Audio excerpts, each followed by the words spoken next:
Halo teman-teman, Assalamualaikum warahmatullahi wabarakatuh. Kami dari kelompok 5 Konsep Dasar Pendidikan Kewarganegaraan kelas 2D PGSD.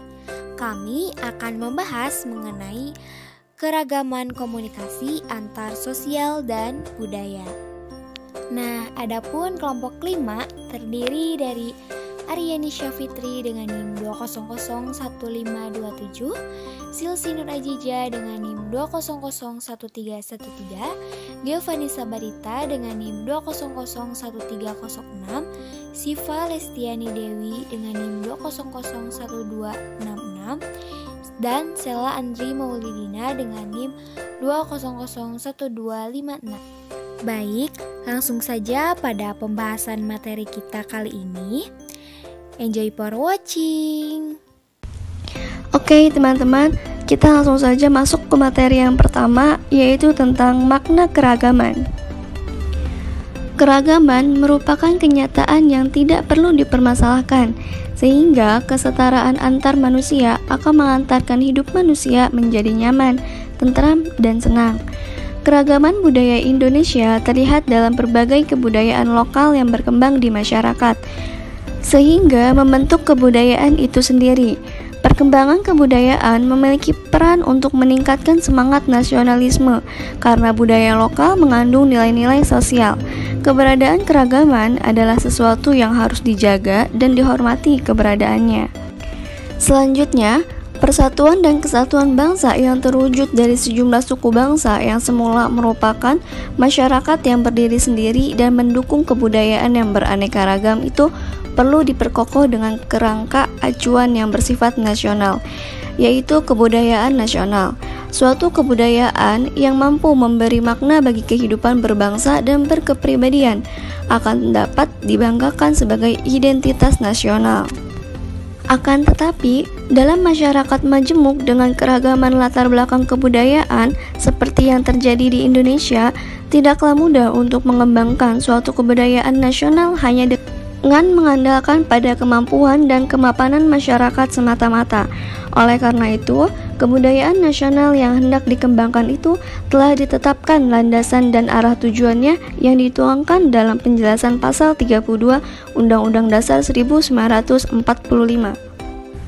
Nah, selanjutnya penjelasan mengenai pasal 32 Undang-Undang Dasar 1945 adalah yang berbunyi, kebudayaan bangsa ialah kebudayaan yang timbul sebagai buah usaha budinya rakyat Indonesia seluruhnya. Kebudayaan-kebudayaan lama dan asli yang terdapat sebagai puncak-puncak kebudayaan di daerah-daerah di seluruh Indonesia terhitung sebagai kebudayaan bangsa. Usaha kebudayaan harus menuju ke arah kemajuan adab, budaya, dan persatuan dengan tidak menolak bahan-bahan baru dari kebudayaan asing yang dapat memperkembangkan atau memperkaya kebudayaan bangsa sendiri serta mempertinggi derajat kemanusiaan bangsa Indonesia. Berdasarkan penjelasan tersebut, nyatalah bahwa perkembangan kebudayaan bangsa yang hendak dimajukan itu terselenggara tanpa ketentuan arah serta tanpa memperhatikan keberagaman masyarakat dengan segala kebutuhan yang timbul dalam proses perkembangan masyarakat bangsa. Selanjutnya kita membahas mengenai kondisi geografik yang menjadi penyebab kemajemukan di masyarakat. Nah, meskipun menurut sejarah masyarakat Indonesia itu relatif berasal dari nenek moyang yang sama, tetapi karena keadaan geografiknya, akhirnya masyarakat Indonesia bersifat majemuk. Oleh sebab itu, kondisi geografik yang menjadi penyebabnya adalah pertama, bentuk wilayah yang berupa kepulauan. Nah, kondisi ini mengakibatkan meskipun berasal dari nenek moyang yang sama, tetapi akhirnya mereka terpisah-pisah di pulau-pulau yang saling berbeda, sehingga masing-masing terisolasi dan mengembangkan kebudayaannya sendiri. Jadilah masyarakat Indonesia mengalami kemajemukan etnik atau suku bangsa. Yang kedua, letak wilayah yang strategis, yaitu di antara dua benua dan dua samudra. Kondisi ini mengakibatkan Indonesia akhirnya banyak didatangi oleh orang-orang asing yang membawa pengaruh unsur kebudayaan. Antara lain yang paling menonjol adalah agama. Nah, kondisi ini mengakibatkan masyarakat Indonesia majemuk dalam hal agama. 5 agama besar dunia ada di Indonesia, yaitu ada Hindu, ada Buddha, ada Katolik, ada Kristen, dan Islam. Nah, ketiga yaitu ada variasi iklim. Nah, jenis serta kesuburan tanah yang berbeda di antara beberapa daerah. Misalnya daerah Indonesia bagian timur yang lebih kering, tumbuh menjadi suku bangsa yaitu beternak. Sedangkan daerah Jawa dan Sumatera yang dipengaruhi vulkanisme tumbuh menjadi daerah dengan masyarakat yang hidup dari bercocok tanam. Nah, variasi iklim dan jenis serta kesuburan tanah ini mengakibatkan masyarakat Indonesia majemuk dalam hal kultur, antara lain cara hidup. Selanjutnya kita akan masuk ke dalam pembahasan komunikasi sosial budaya. Nah, masyarakat Indonesia ini sudah sejak dulu dikenal sangat heterogen dalam berbagai aspek seperti keberagaman suku bangsa, agama, bahasa, adat istiadat, dan sebagainya. Nah, di lain pihak, perkembangan dunia yang sudah sangat pesat saat ini dengan mobilitas dan dinamika yang sangat tinggi telah menyebabkan dunia menuju ke arah desa dunia atau global village yang hampir tidak memiliki batas-batas lagi sebagai akibat dari perkembangan teknologi modern, khususnya teknologi komunikasi. Nah, dengan teknologi komunikasi, interaksi dan pertukaran informasi menjadi sangat mudah dan cepat. Nah, kendala geografis yang tadi sudah tidak menjadi lagi persoalan. Setiap orang dengan mudah mengakses informasi yang asalnya dari berbagai tempat di berbagai belahan dunia. Nah, berbarengan dengan pertukaran informasi tersebut, terjadi pula proses pertukaran nilai-nilai sosial budaya. Nah, tema pokok yang membedakan studi komunikasi sosial budaya dari studi komunikasi lainnya ialah derajat perbedaan latar belakang pengalaman sosial budaya antara komunikator dan komunikan. Nah, sebagai asumsi dasar adalah bahwa di antara individu-individu dengan kebudayaan yang sama, umumnya terdapat kesamaan atau homogenitas yang lebih besar dalam hal latar belakang pengalaman secara keseluruhan dibandingkan dengan mereka yang berasal dari kebudayaan berlainan. Nah, perbedaan-perbedaan kebudayaan antara para pelaku komunikasi ini serta perbedaan lainnya seperti kepribadian individu, umur, penampilan fisik menjadi permasalahan intern dalam proses komunikasi. Nah, dengan sifatnya yang demikian, komunikasi sosial budaya dianggap sebagai perluasan dari bidang-bidang studi komunikasi manusia seperti komunikasi antar pribadi, komunikasi organisasi, dan komunikasi massa. Nah, dalam perkembangannya, teori komunikasi sosial budaya telah menghasilkan sejumlah definisi. Komunikasi antar budaya adalah komunikasi yang terjadi di antara orang-orang yang memiliki kebudayaan yang berbeda, bisa berbeda ras, etnik, atau sosioekonomi, atau gabungan dari semua perbedaan ini. Nah, kebudayaan adalah cara hidup yang berkembang dan dianut oleh sekelompok orang serta berlangsung dari generasi ke generasi. Itu menurut Tubbs pada tahun 1996. Nah, Sitaram juga menjelaskan bahwa komunikasi antar budaya adalah seni untuk memahami dan dipahami oleh khalayak yang memiliki kebudayaan lain.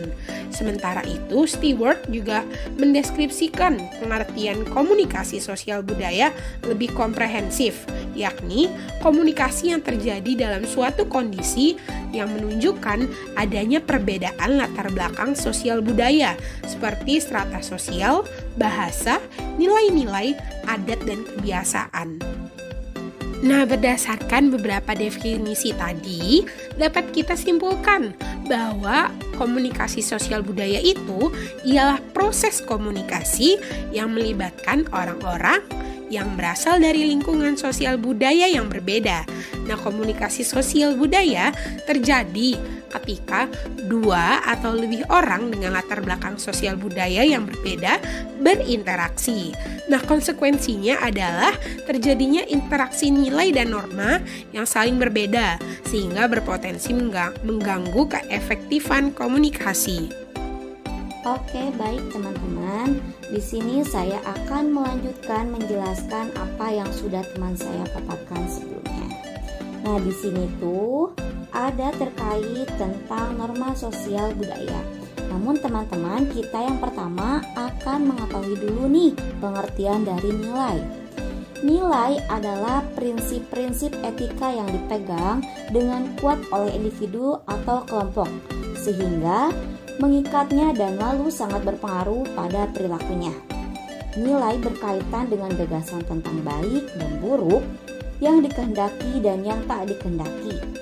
Nilai membentuk norma, yaitu aturan-aturan baku tentang perilaku yang harus dipatuhi oleh setiap anggota suatu unit sosial sehingga ada sanksi negatif dan positif. Norma sendiri ada berbagai tingkatan nih teman-teman, yaitu yang pertama ada adat istiadat atau valwage, misalnya cara makan dan cara berpakaian. Lalu yang kedua ada mores, yaitu sistem aturan tidak tertulis. Lalu yang terakhir atau yang ketiga yaitu hukum atau law, yakni sistem aturan tertulis dan pelanggarnya bisa dipenjarakan. Norma sosial budaya adalah ketentuan baik dan buruk yang dipakai sebagai acuan manusia dalam berinteraksi di lingkungan sosial budaya. Apabila tindakan sesuai dengan norma sosial budaya, maka tindakan itu dikategorikan baik. Norma sosial budaya tersebut merupakan kesepakatan yang telah dibakukan atau dilembagakan. Norma sosial budaya dapat diganti dengan norma yang baru apabila didukung oleh kesepakatan yang baru pula. Norma sosial budaya yang telah berjalan dalam waktu yang cukup lama menjelma menjadi adat istiadat atau tradisi. Ada satu budaya adat Jawa yang terkenal, yaitu budaya mangan orang mangan waton ngumpul. Ungkapan tersebut menunjukkan betapa orang Jawa menghargai pentingnya hidup rukun, persahabatan, pergaulan, atau perjumpaan antar manusia. Adanya adat istiadat yang tidak tertulis ini menjadi sebab mengapa orang Jawa pada umumnya hidup tenang dan bebas dari ketegangan. Dalam kehidupan sehari-hari, setiap kesempatan digunakan untuk memelihara silaturahmi di antara kerabat maupun kawan. Berkunjung ke tempat saudara atau teman lama tidak pernah dilewatkan. Apabila sudah lama tidak bertemu, mengunjungi teman atau tetangga yang kesusahan selalu diusahakan. Melewati kenalan yang mengalami musibah atau orang meninggal merupakan kewajiban tak tertulis. Ada lagi norma sosial budaya yang sejalan, yaitu tuna satak bati sanak. Artinya, rugi harta tetapi untung dapat saudara. Memang, untuk menjalani silaturahmi itu diperlukan biaya. Untuk mudik lebaran juga diperlukan biaya yang cukup besar. Tetapi hal itu tidak menjadi masalah.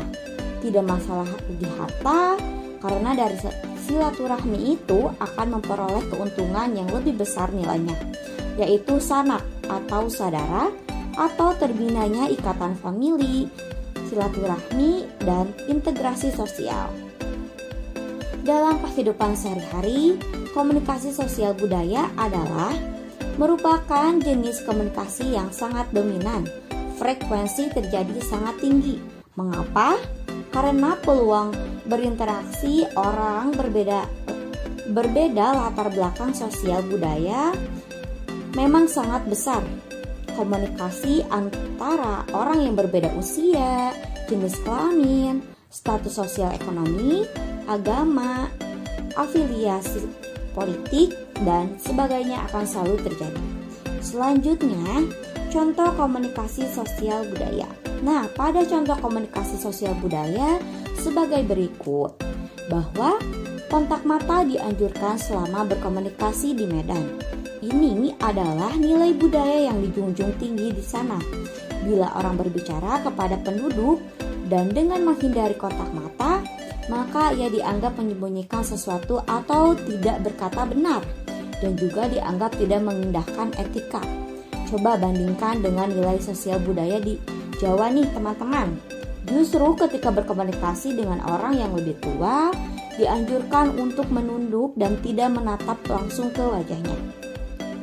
Bahasa dapat dalam area baik verbal maupun non-verbal. Khususnya komunikasi nonverbal sangat rumit. multidimensional, dan biasanya merupakan proses yang spontan. Orang-orang tidak sadar akan sebagai besar perilaku nonverbalnya sendiri, yang dilakukan tanpa berpikir, spontan dan tidak sadar. Kita biasanya tidak menyadari perilaku kita sendiri, maka sangat sulit untuk menandai dan menguasai baik perilaku verbal maupun perilaku nonverbal dalam budaya lain.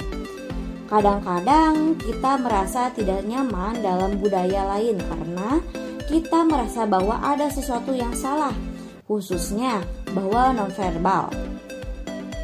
Isyarat atau simbol yang digunakan memiliki makna yang tidak sesuai dengan yang kita ketahui selama ini. Misalnya nih, untuk memberitahukan adanya suasana berkabung.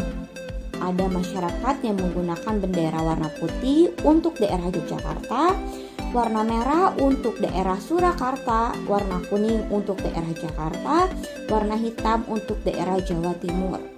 Lalu, pada hakikatnya komunikasi sosial budaya menjunjung tinggi asas kesetaraan dan keterbukaan meskipun berbeda latar belakang sosial budayanya. Bahkan adanya perbedaan latar belakang sosial budaya harus disikapi secara arif, sehingga tidak timbul kesenjangan tetapi justru dapat memperkaya pengalaman. Baik teman-teman, sekian dari saya, dilanjutkan oleh teman saya selanjutnya. Nah, selanjutnya kita masuk pada pembahasan ketiga mengenai kemajemukan dalam dinamika sosial budaya, etnik, atau suku bangsa, di mana sistem kehidupan bersama menimbulkan kebudayaan karena setiap kelompok akan merasa dirinya saling terikat satu dengan yang lainnya, di mana beberapa pendapat ahli dapat disimpulkan bahwa masyarakat memiliki arti ikut serta atau berpartisipasi, sedangkan dalam bahasa Inggris disebut society. Namun dapat dikatakan juga bahwa masyarakat adalah sekumpulan manusia yang berinteraksi dalam suatu hubungan sosial, di mana mereka mempunyai kesamaan budaya, wilayah, dan identitas, mempunyai kebiasaan, tradisi, sikap, dan perasaan persatuan yang diikat oleh kebersamaan. Nah, dalam suatu masyarakat tentunya ada yang namanya istilah adat istiadat. Nah, istilah adat istiadat ini seringkali diganti dengan sebutan sebuah adat kebiasaan. Namun pada dasarnya artinya tetap sama. Jika mendengar kata adat istiadat, biasanya aktivitas individu dalam suatu masyarakat dan aktivitas selalu berulang dalam jangka waktu tertentu.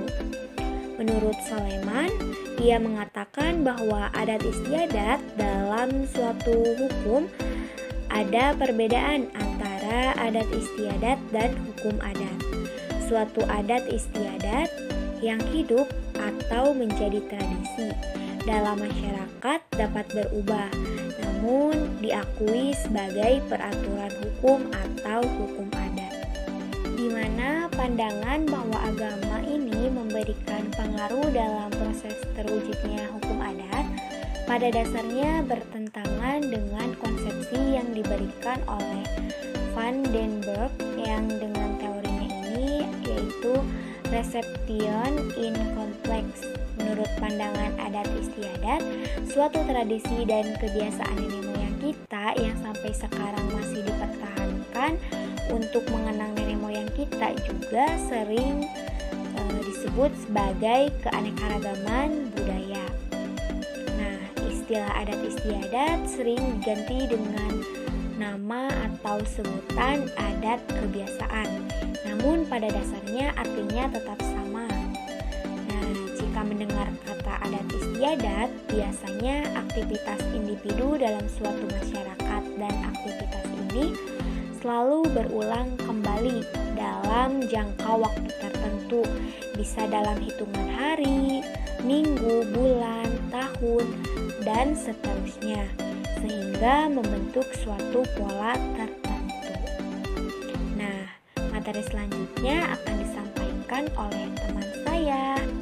Oke, selanjutnya kita akan membahas mengenai implementasi teori komunikasi sosial budaya. Teman-teman, setiap manusia hidup dalam suatu lingkungan sosial budaya tertentu. Setiap lingkungan sosial budaya itu senantiasa memberlakukan adanya nilai-nilai sosial budaya yang diacu oleh warga masyarakat penghuninya. Dengan demikian, pola perilaku dan cara berkomunikasi akan diwarnai oleh keadaan, nilai, kebiasaan yang berlaku di lingkungannya. Melalui suatu proses belajar secara berkesinambungan, setiap manusia akan menganut suatu nilai yang diperoleh dari lingkungannya. Nilai-nilai yang diadopsi dan kemudian diimplementasikan dalam suatu bentuk kebiasaan yang merupakan pola perilaku dalam kehidupan sehari-hari. Dengan demikian, pola perilaku seseorang dalam berkomunikasi dengan orang lain akan dipengaruhi oleh nilai-nilai yang diperoleh dari lingkungan sosial budayanya. Nah, teman-teman, implementasi teori komunikasi sosial budaya diharapkan dapat mengembangkan tanggung jawab sosial. Prinsip-prinsip komunikasi sosial budaya perlu diimplementasikan dalam kehidupan sehari-hari agar tercipta keharmonisan dan integrasi berbangsa. Pada dasarnya, semua komponen masyarakat perlu memahami prinsip-prinsip komunikasi sosial budaya. Namun, salah satu pihak yang dipandang memiliki posisi strategis adalah para pengelola media, para pemuka pendapat, dan komponen sumber informasi lainnya. Dengan menerapkan teori komunikasi sosial budaya, sumber informasi dan pengelola media dapat terpandu untuk mencintai kebajikan dan kebenaran. Kemudian mengedukasi masyarakat dengan konten informasi yang dikemas secara independen dan transparan, mengutamakan kebenaran, dan menghargai perbedaan latar belakang sosial budaya. Pada hakikatnya, komunikasi sosial budaya menjunjung tinggi asas-asas kesetaraan antara komunikator dan komunikan. Bahkan adanya perbedaan latar belakang budaya antar komunikator dan komunikan harus disikapi secara arif, sehingga tidak timbul kesenjangan, tetapi justru dapat memperkaya pengalaman. Nah, berdasarkan prinsip memaklumi perbedaan latar belakang sosial budaya ini, maka implementasinya adalah: pertama, setiap individu memiliki nilai-nilai sosial budaya dan berhak menggunakan nilai-nilai itu. Dalam hal ini, komunikator dan komunikan yang saling berbeda latar belakang budaya harus bisa saling menghargai. Apabila terjadi perbedaan penafsiran dan pemaknaan atas lambang-lambang tertentu, hal itu harus dimaklumi dan dipergunakan sebagai awal untuk saling berbagi pengetahuan sehingga di kemudian hari dapat dilakukan komunikasi yang efektif, yang ditandai oleh adanya kesamaan pengalaman dalam memberi arti simbol-simbol oleh komunikator dan komunikan. Nah, yang kedua adalah setting interaksi sosial mengikuti pola komunikasi horizontal dua arah, bukan vertikal satu arah. Nah, setting horizontal artinya posisi pihak-pihak yang berkomunikasi adalah sejajar. Komunikasi dua arah berarti komunikator mesti membangun sistem komunikasi dua arah dengan komunikan, sehingga proses komunikasi pada hakikatnya adalah proses berbagi. Nah, kemudian yang ketiga adalah empati merupakan kaidah emas untuk mengatasi ancaman kegagalan berkomunikasi. Kaidah emas mengasumsikan bahwa semua orang itu adalah sama dalam hal memiliki perasaan. Semua orang adalah sama dalam hal ingin memperoleh kesenangan, keselamatan, keberhasilan, kenyamanan, dan sebagainya. Dengan kata lain, kalau kita melakukan suatu tindakan, kita harus selalu ingat kalau kita tidak suka dipermalukan, maka semua orang juga sama, tidak diperkenankan untuk dipermalukan gitu ya. Oleh karena itu, empati sangat penting untuk dikembangkan dalam proses komunikasi di masyarakat. Kemudian yang keempat adalah proses komunikasi tidak hanya mengajarkan pengetahuan, tetapi juga mendidik nilai-nilai sosial budaya. Untuk mewujudkan komunikasi yang bermakna bagi pengembangan manusia seutuhnya, maka dalam pertukaran informasi tidak hanya bermaksud transfer pengetahuan, tetapi juga transfer nilai-nilai sosial budaya. Nah, teman-teman, yang kelima ada perlunya memahami karakteristik komunikasi dan berusaha menyesuaikan cara berkomunikasi dengan karakteristik komunikan tersebut. Komunikator yang baik seyogianya memiliki karakteristik komunikasinya agar ia sukses dalam melaksanakan perannya. Nah, kemudian yang terakhir, yang keenam, komunikasi sosial budaya sebagai proses pertukaran informasi secara terbuka. Komunikasi secara terbuka diindikasikan oleh adanya peluang yang sama dari komunikator dan komunikan untuk menyampaikan gagasan. Keefektifan komunikasi yang didesain secara terbuka tergantung dari kedua belah pihak. Namun, karena komunikator yang memegang kendali, maka tanggung jawab terjadinya komunikasi yang sehat itu terletak pada tangan komunikator. Sekian yang dapat saya sampaikan, terima kasih. Nah, sekian pemaparan dari kami. Mudah-mudahan dapat dipahami dan mohon maaf atas segala kekurangannya. Kami akhiri dengan ucapan alhamdulillahirobbilalamin dan wassalamualaikum warahmatullahi wabarakatuh. Terima kasih atas perhatiannya teman-teman.